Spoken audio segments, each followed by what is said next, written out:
Welcome everyone, Dr. Thor here. Get ready for Gnosis. Well, I want to talk about the latest thing to hit planet Earth, which is AI, and what we're told are coming, which I don't really believe are the robot culture that will be powered by AI. And in recent times, I've used a little bit of AI here, which I've never been a person much in favor of in terms of what are we getting.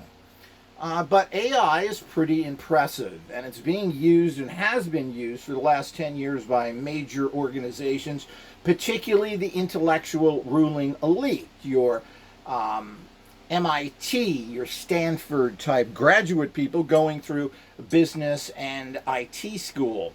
Or computer science school. So this isn't anything new, but you got to remember that this is a particular class of individual, an elitist, that we have to be very careful of. And we have to understand what is going on in this entire reality. Now, I've been very impressed by AI, surprisingly so, because of the fact that computers who've been telling us they do so much for their invention of the last 30 years or so. And I remember getting an IBM that had 25 megahertz of power as one of the first PCs out there for $1,500 at that time, which is about 35 years ago, which was a lot of money. And of course, it did very little to nothing. And of course, you threw your money away, as you do with most tech, if you get it initially. So I've been there from the bottom up. I remember pen printers that were selling for $900. Now you can get a laser printer for a couple of hundred. I mean, these are the good things that have happened because we use slave labor and with technological advances in manufacturing. And how much of that is, I don't really know, because a lot of this stuff has been put together by hand, particularly by Chinese women who seem to be good at it, which are now in shortage. Maybe that's why so many things don't work anymore as well. But computers have really never done anything for you. They've helped you, provided you with blank forms that you then fill in all the details, and sometimes they work and sometimes they don't, and it depends on the operating system. I just had trouble downloading something because it wouldn't allow, my computer wouldn't allow that public program to come down. These are all the type of things that happen, and we run into many problems with it. Now, they've always been an assist. Now, the greatest thing that computers have done, as far as I'm concerned, obviously they keep records like a filing cabinet, and it's much easier to access them to a degree.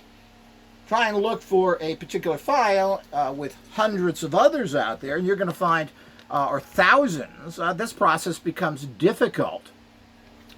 When it's much easier to have a file that you pull out, a big filing cabinet, and look through the tabs than it is to scroll through hundreds of titles and everything else. So if you're not doing really good organized bookkeeping in your computerized files, it becomes a problem, and I know this from the thousands and thousands of books that I have categorized, which you can never categorize enough. So that means you're going to have files after files. So certainly there's a help there. There's a lot of things a computer does, particularly, as I said, word processing, where you can change fonts, adjust things, change your spelling. I remember typewriting, where you had to go out and white something out, and then you had to type over it. And if you messed up something, it means you had to retype the entire page. This is a nightmare, and certainly very inefficient in the bigger picture. So when you change with word processing, etc., you were getting a technology that really assisted you. And of course, there are some programs that changed certain things and did it for you, but in general, it just alerted you. So they'll highlight a word and tell you that you should change that, etc. So this is all things of assisting you. It's not really doing anything. Computers have not really done anything. They're providing data and information to you. Now, this is good and bad on a certain levels. If computers randomly do something for you, especially if you're using terminology like I do, that is really not known, they're going to give you the common change for that. So this could be problematic. On the other hand, um, getting things done quick and easy and letting the computer make the decision of what is being put there so that you can do things faster and quicker and get something to the public or just get it done certainly is a great step forward. And of course, that's exactly what AI does now. I've used AI for creating some books, which I just wanted to see what it did. I used it for creating some films for YouTube, or at least one or two. I published one of those. And I'm amazingly surprised of how it seems to come up with the answer that is very applicable to what you're doing, even in fields that are a little bit odd, like the field of scalarionics, radionics, etc. And it does it in speed time. So if you want a book made up or a film made up, it's doing it in real time and taking a few minutes, literally minutes, 3, 4, 5 minutes at the most to produce something. Of course, you're talking about, I believe this was the video I had done, which was done, I think, in 3 or 4 minutes. Was 20 seconds worth of film or something. So you're talking about a very, very short area. But even if we double and triple this time based on length, it's producing things instantly. Almost. Well, one of the problems with computers, and still plagues, and I see less and less of this problem, has always been downloading time, which still tends to be longer depending on your connection. But we still have connection problems to a degree depending on where you are. Most of the world is behind in high speed. So the whole idea is all this is going to become a problem here in the bigger picture. But there's always been that problem of how fast your computer is, how good your computer is. One of the problems with most electronics, and particularly processing electronics, is that they're virtually, after about 3 years, if you're using a 3-year-old computer, not only is it worn, and there is a wearing process, so the computer is on a lot and used, well, the electronics in it are getting worn. The conductivity starts to go down. It gets slower and slower. So, you pretty much have to throw your computer away, depending on what you're doing, particularly if you're a business, about every 2 years. 2 to 3 years if you want to stay on top of it. You've got to watch the fact of make sure you get lots of RAM. Now, RAM, of course, even getting this now is expensive. And, of course, there's always a problem with storage, which computers don't want to give you a lot of anymore. So if you're going to be downloading a lot of files and so forth, you're going to have to use storage areas that are online, or you're going to have to spend a lot of money. You can get a really good computer for about $300 refurbished on Amazon, and they guarantee it for 2 years. Amazing. And I've been using one myself for over a year, and they work fantastic. There's no problem with them, and I have 2 years to return it. It says there right on your Amazon account that you have 2 years to use it. So there's no problem there in terms of returning something. So this is wonderful and a great breakthrough. So you can get for $300 a fairly fast 4 RAM, I believe it's 4 RAM, and probably about 500 gigabytes of, which is not very much, of memory. Now, if you want to get faster, if you want to get higher amounts of RAM and storage, well, you start to pay a lot. Then you start getting up into the thousands, and whether that's worth it to you or not is up to you. I mean, people who play a lot of games online tend to get these expensive computers because they have 16 RAM in it and they have huge memories. And this is where you start paying money. But it may be worth it to you, depending on what you're doing, if you want to spend that kind of money. In this day and age, a few $1,000s is really not that much for getting good tech, especially if you're using it all the time. If you're just going on to the internet and you're just watching a YouTube, well, you don't need anything fancy, but you should have updated equipment. And be careful, back up everything, because computers take the proverbial poo at any time. But let's get back to AI. So the whole idea is that AI can produce these things amazingly well, write books, do so many other things, and take basic information and bring it up to what I consider a mediocre level. But for most things in life, mediocre is fine. You don't need high-level precision or thinking in most tasks you do. Repetitive tasks don't need any help at all. So if they're making everything from a logo to writing a simple area of information, why not use something like this? But remember what you're getting. Now, you got to remember that there's nothing new here. This AI intelligence is not thinking. It is not intelligence. It's accumulating data and putting it together. Now, I don't know who worked on this AI to be able to do it in that fashion, that fast and everything else, but it certainly is an amazing programming process that we've went through. But you've got to remember that you cannot use creativeness in AI. Now, they tell you they can, and some companies are going by statistical data of what people like to put out products, and it tends to work. But none of this stuff is high-level genius thinking, because computers don't think. Computers are also have no cares, good or bad, which means that it won't give credit to where credit is due, or have that higher capacity to say whether this is ultimately right or wrong. This, of course, has been put into computers, and one of the problems is that computers and AI is made by humans who are intrinsically evil. So we can guarantee all this stuff will be used for its worst possible uses, which we've already found with all sorts of computerization that are now tracking people, facial recognition. Sounds all good, but this is how they enslave you further and track you as a human, and everything that you do is watched and recorded, particularly on the internet. They know where you are every second if you're on the net or on your phone or everything else. This is a computer filing to keep track of you. Now, if this data was destroyed after a short period of time, this would give us some freedom, but it's not. It's stored and used like Gmail does with everything that you say to figure out what you're involved in so that they can send you advertisements. And they're going to do that by the content of your email. Again, this sounds on one level, well, why not? I want to find out what the best and greatest of the area fields that I'm interested in. So in one way, it's good. In the other way, they know exactly what you're doing, and this will be misused because all these files are used by bad people, the people who control this earth, the intelligence agencies, etc., your unpoliced departments, to harass you. And this is, of course, is what goes on with hundreds of millions of people who are under surveillance and being harassed every day. So that when you always trade one thing for another.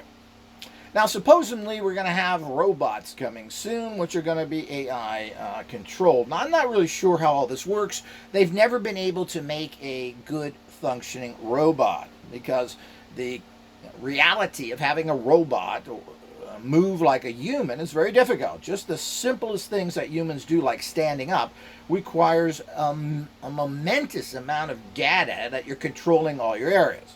So we saw not too long ago, I think it maybe been a year or even less, when Musk, of course, came out with his robot that could do nothing. It walked 2 feet, and the typical Musk saying how wonderful everything is, which is just a complete total lie. I mean, this is a guy who invented the electric car.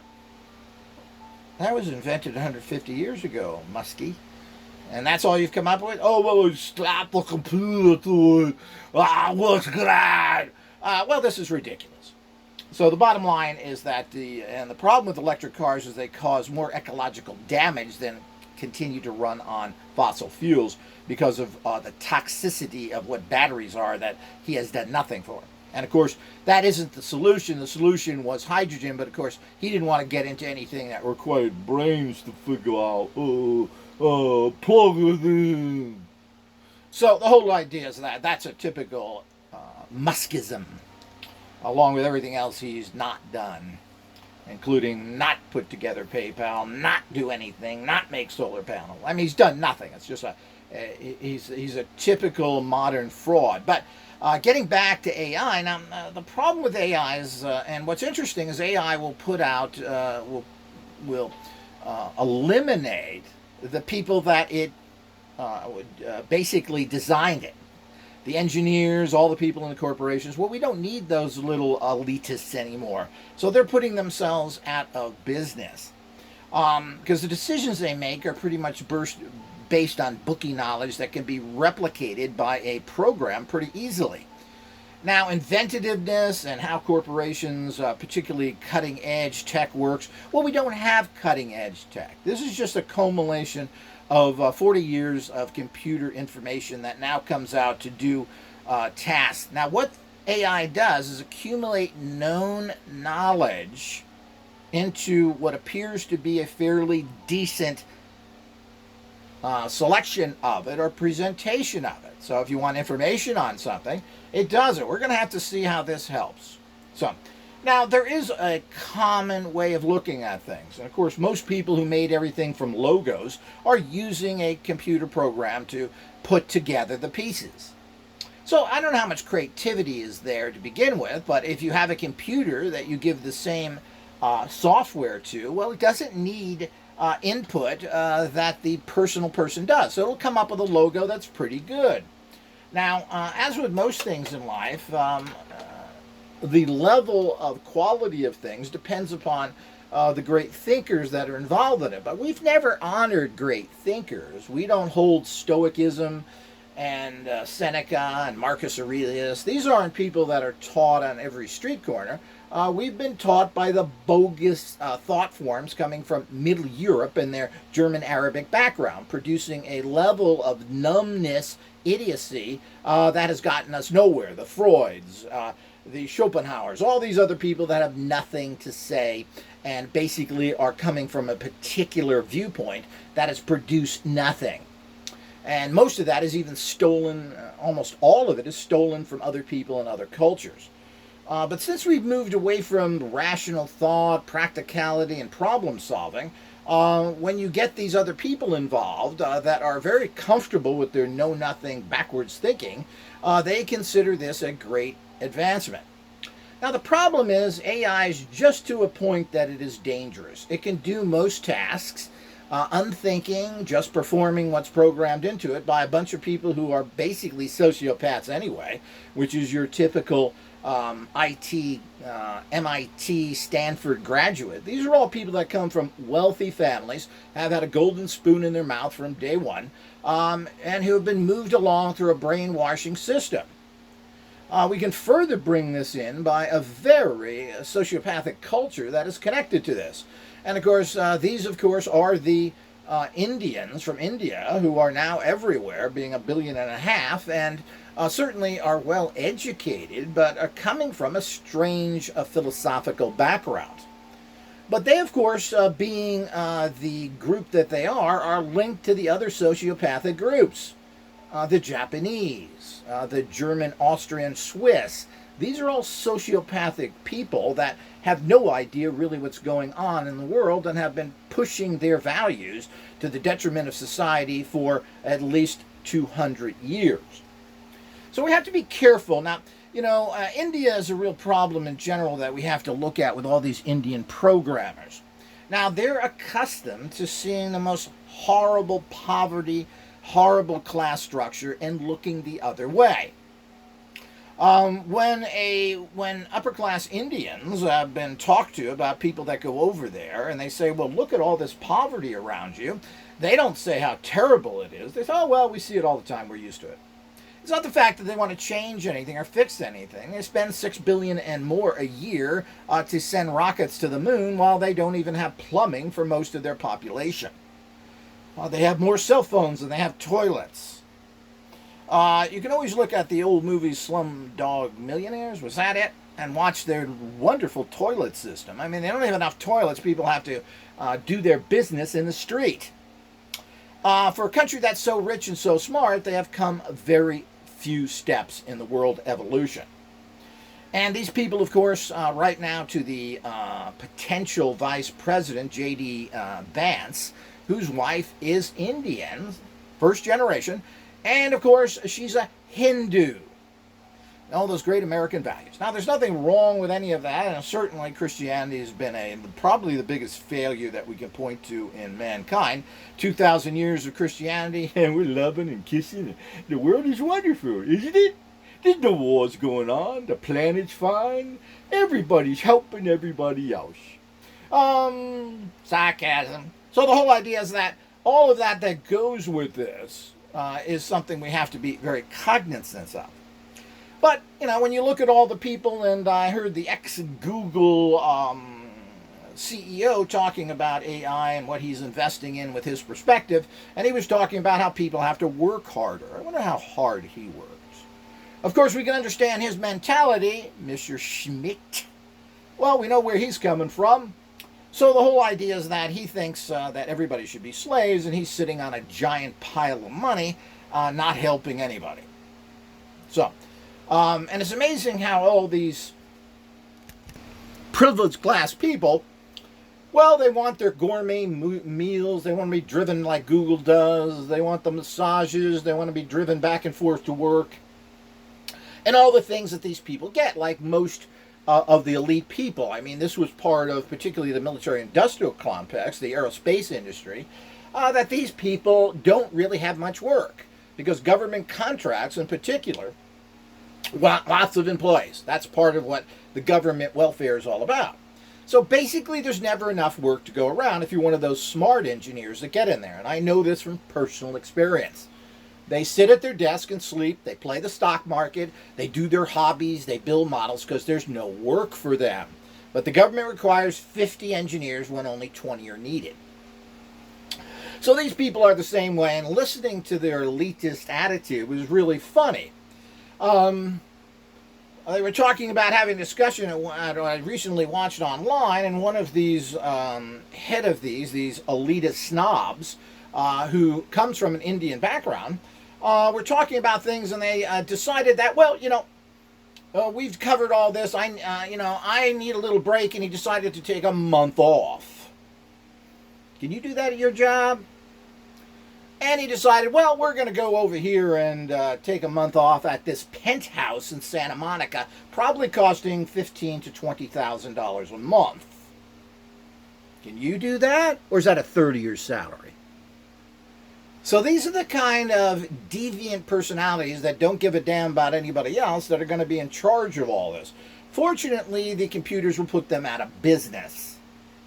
But this whole shifting of stuff is not just affecting, and everybody doesn't really care, because who cares if you don't have a job at your local fast food place or Walmart or other places, because they're mechanizing and using automatic checkouts. Nobody really cares about those people because they're considered to be unskilled and stupid. So the whole idea is nobody cares about that. But when we start getting into management and middle management, we have problems. Now, this is what's happening as well. And we have another flood in of the and we should add into that group of people from Central Europe, the British, particularly the English, that are basically German sociopaths as well, as we can see what's going on now with the obvious. They never really had free speech there, but now they have absolutely no free speech in a very dictatorial society. And of course, the little old sick king is doing nothing. I'm assuming he's still talking to his fruit. But he certainly isn't doing anything north. It's really a horrible state, but you got to remember, as Adolf Hitler said, I don't want to bomb the British because they are Germans. So the whole idea is we have to understand that. So they're very dangerous, and they've just taken over, yet again, businesses from the Wall Street Journal. There's a whole list of these that they've taken over. I'm trying to remember all the other things that we now have British management, and they don't give a damn about anybody. They're Brits, and they only care about themselves. And I should say English, because we can, when it comes to the Irish, the Welsh, and the Scottish, they are, of course, Celtic, and they are different thinkers. But the English, of course, who were taken over by the Germanic tribes, have bring their society up to the rest of Europe. And I don't know how they ever got out of the EU, but I think this is some sort of plot while working from the inside and the outside. But the bottom line is that this is the second takeover after the 70s, where they flooded America with upper-level management people who took over a whole bunch of jobs, and they victimized the Americans and laughed about it. And I remember this particularly being in the semi-corporate world in the late 70s, 80s. So we have all this thrown together with these sociopathic individuals that are going to be in charge of all this stuff when we add in all the rest of the cultures. So we have a real serious problem. Of course, the Chinese are very corrupt as well. They haven't taken any of the good things of their history and turned that into their society.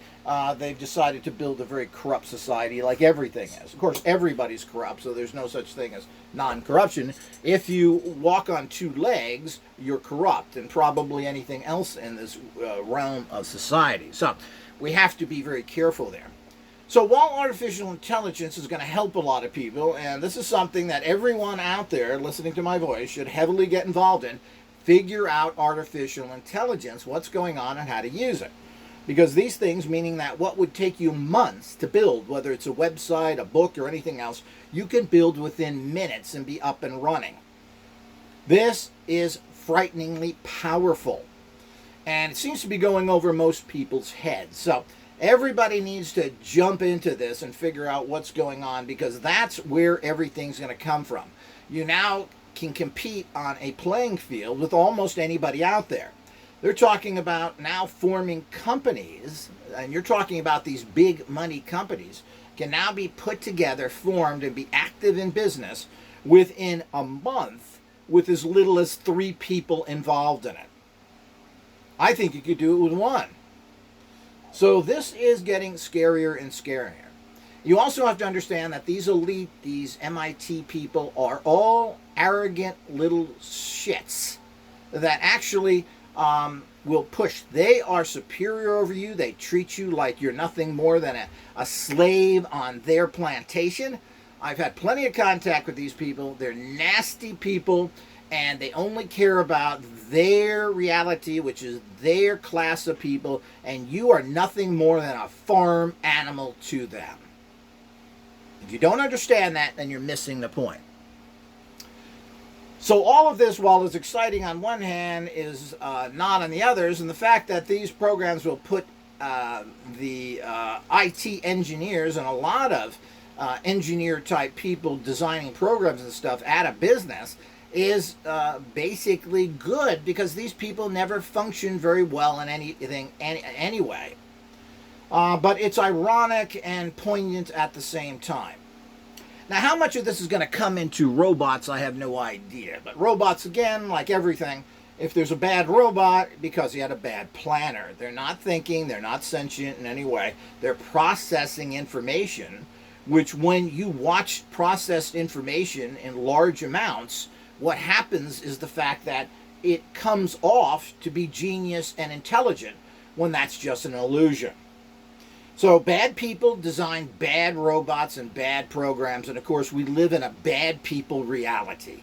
That's the problem with everything. People and this culture are evil, plain and simple. They have chosen to be evil. They've chosen to follow comic book gods and do all the bad stuff. They've chosen to be greedy. They've chosen to be all these things out there. And this is not going to change when it's put in a program. And listening to these stuck-up little weirdos that look at you as some lower life form, that it is going to be frightening, because they don't care what happens to you. Hopefully they'll be caught up in the mess with everybody else. But this has always been the case. Look at the people who are running all the major companies and everything else.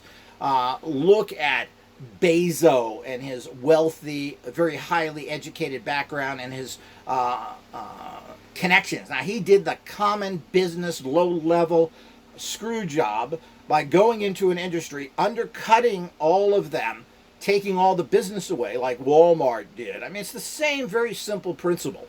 You go in, if you can withstand enough losses, you put everybody out of business. When they're out of business, you jack up your prices, because Bezos lost $6 billion, by the way. And it's as simple as that. Now, you're going to have that to lose, and that's what it took. And most of Amazon's business that they're doing profit from have nothing to do with their retail. That's kind of the flag-waving stuff out there, but they have all sorts of businesses under the Amazon banner that have nothing to do with the retail that make them most of their money. Including building the internet to a point that everything out there that's used in the internet basically is built on an Amazon foundation that you have to use.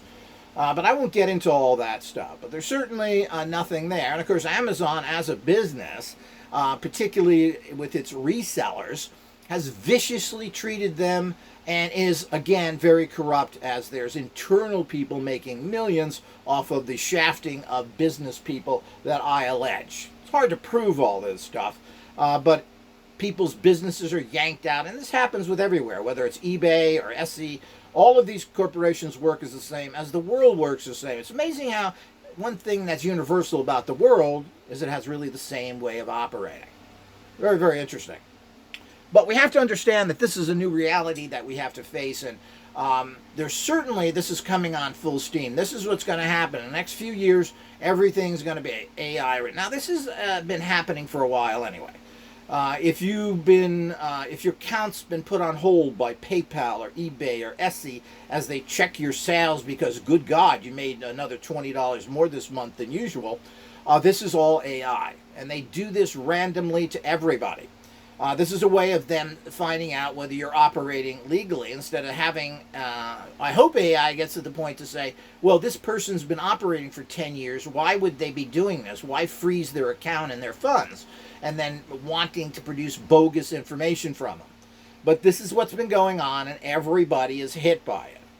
But this doesn't seem to be built into AI. It's a random thing. And again, it's treating you like another brick in the wall. The fact is that who cares whether you've been doing this for 10 years and are a good customer? There's 1,000 customers, millions of customers. So if we lose your business, no matter how good it is, it doesn't matter to us. I think that's short-sighted thinking. I think you should make sure you support the businesses that do well so you can make more money in the future and have better systems to catch cheaters or problem people. That doesn't seem to be the case. They have so much, you go by the volume of things. If you're doing something a little different, a little odd that they don't like, you're gone. And it doesn't matter if your whole life is based on that. That's one of the problems of working with all the platforms. I mean, if you look up problems with Amazon, there's huge websites of all the people that have been screwed over. The same thing with companies like eBay, Etsy, etc. They all work the same way. And a lot of these people are criminals in themselves. eBay, in particular, allows copyrighted information to be stolen all the time. And they still haven't learned that. There needs to be a class action suit against those people to come out, because eBay allows all sorts of stuff. Even when they're notified, they continue to do it because they're corrupt and they work for the bad guys, so I allege. Again, these things are difficult to prove unless you've got millions of dollars to take them to court, and that's the reality of it. But the reality of it is that there's lots of money to be made in court cases against eBay for them stealing copyrighted information that they allow to go on, that people are doing this. And they've been doing this for decades. So all of these things that go on, these corporations that say they want to keep things so clean and trying to do everything and stop counterfeit goods, is a farce. So, but that's the way it is, and AI is not going to change that. But we are in an amazing transitioning time where a lot of things are going to change, and the type of massive changes in the population where there is going to be less and less jobs out there. So where does all these people go when you can't even afford college anymore? Was the fact that what kind of jobs are people going to get? We eliminate all the retail. We're going to eliminate, they're already having fast food places that are all run by, quote, robots, which cook everything and do everything else. So we eliminate. You're talking about tens of millions of employees just in the United States alone. We take the world, this could be hundreds of millions of people that won't have jobs as everything becomes more mechanized. Robots run everything. The only place that doesn't have robots yet, because people want that personal touch, is Starbucks, where they make coffee by hand, which I'm not even sure has to be done. It's that little touch that makes you, well, it's $5 because we make it for you. Well, I'm not sure machines couldn't do it better and keep the prices down. Of course, that's what we look at. But the bottom line is, where's everybody going to work? There's no place for anybody to work with all these things. We're going to eliminate all those lower to medium level jobs, and these are literally hundreds, if not close to 1 billion people, will be eliminated by these jobs that will become mechanized. And if you think that they're going to pass on the savings to you, well, you're a dumb thinker. You don't know how the ladies think. They're going to keep their prices high, and they're going to increase them so they make more money. because then they don't have employees bitching and they have less overhead. So they're going to have coffees that are $10 each. I don't think it's going to bring down the price because they want to help you. It doesn't work like that. But remember, the power you have as a consumer is stop buying. Don't go to the crooks that charge you $15 for a hamburger. You're a sucker, and they did it, and apparently these people stayed in business and made gross amounts of profit, and you paid that like a stooge when you don't make any money. But AI and the coming robots are quite interesting. We're going to have to see what happens. I don't think robot technology, which requires so much, just like the so-called singularity that's never happened, nobody's going to have things implanted in them. Medical costs are through the roof already. It's not going to happen.